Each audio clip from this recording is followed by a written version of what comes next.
ఎలాగైతే ఉన్నామండి ఇప్పుడు అలాగే సినిమా షూటింగ్ మొత్తం ఇలాగే ఉన్నామండి. బాగా ఎంజాయ్ చేస్తూ చేసాం.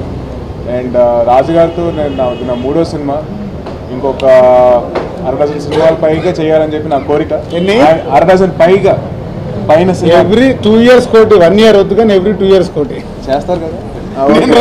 మీ అందరి సమక్షంలో ఆయన చెప్పారు 2 ఏళ్ళకి ఒకసారి సినిమా చేస్తారని.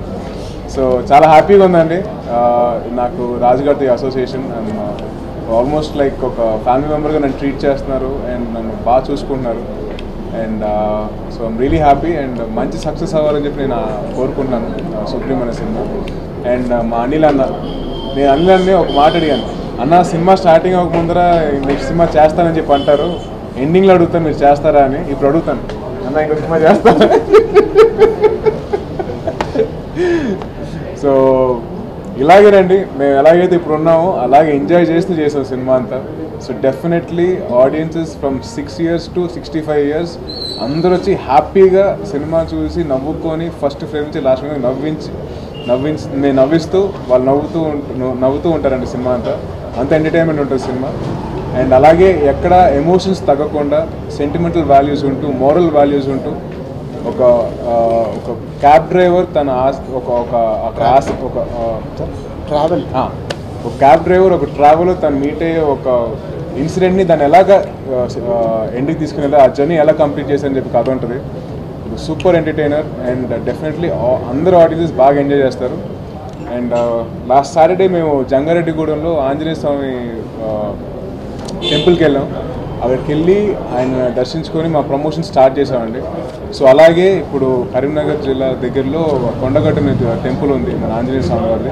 సో మళ్ళీ అక్కడికి వెళ్ళి మా పూజ చేసుకొని సాయంకాలం 2 songs చూపించేసి ఫ్యాన్స్ అందరికీ అండ్ వాళ్ళ ఫీడ్బ్యాక్ తీసుకొని వాళ్ళని హ్యాపీగా అలరించాలని చెప్పి మేము ఆశిస్తున్నాం. సో ఆ ప్లాన్ మీద వెళ్తున్నాం. And cinema May 5th release అవుతుంది సుప్రీం.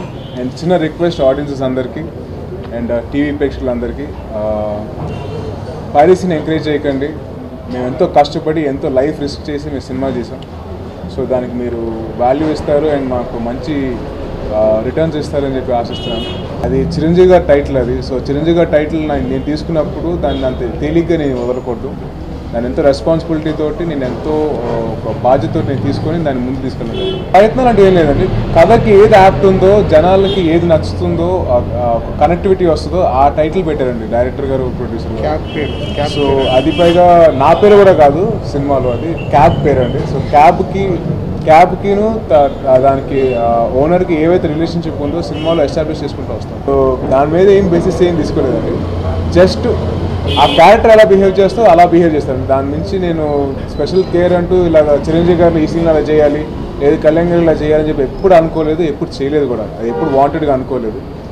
బట్ కొన్ని మేనరిజమ్స్ ఏంటంటే చిన్నప్పటి నుంచి మనం చూస్తూ పెరిగాం కాబట్టి కొన్ని ఇన్బిల్ట్గా ఉంటాయి. అండ్ పైగా వాళ్ళు మేనమామలు కాబట్టి కొంత ఇన్బిల్ట్గా నా జీన్స్లో ఉంటాయేమో తప్పించి దాని నుంచి అయితే నేను ఎప్పుడు దాని మీద ఫోకస్ ఎప్పుడు పెట్టలేదండి, ఇలా చేయాలి అని చెప్పేసి.